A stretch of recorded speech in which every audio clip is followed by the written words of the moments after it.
একদিন ভগবান শ্রীকৃষ্ণ এক গাভীকে জিজ্ঞেস করলো যে তোমাকে শিং দিয়েছি মারার জন্য, নিজেকে আত্মরক্ষা করার জন্য, তবু তুমি কেন কাউকে মারো না? গাভীটি উত্তর দিলেন, ভগবান, আপনি তো সবই জানেন। একসময় পুতনা রাক্ষসী আপনাকে বিষাক্ত দুধ পান করিয়েছিলেন, কিন্তু তবুও আপনি তাকে মায়ের উপমা দিয়েছিলেন।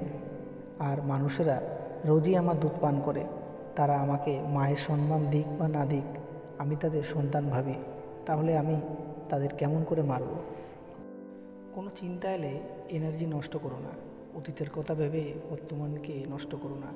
ভুল করলে ভুলের থেকে শিক্ষা নিতে ভুলো না।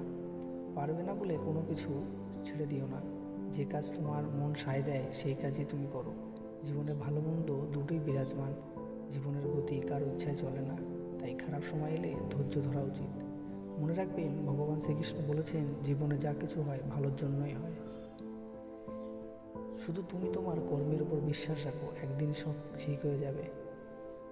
ভাগ্যের চাকা কখন ঘুরবে কেউ জানে না।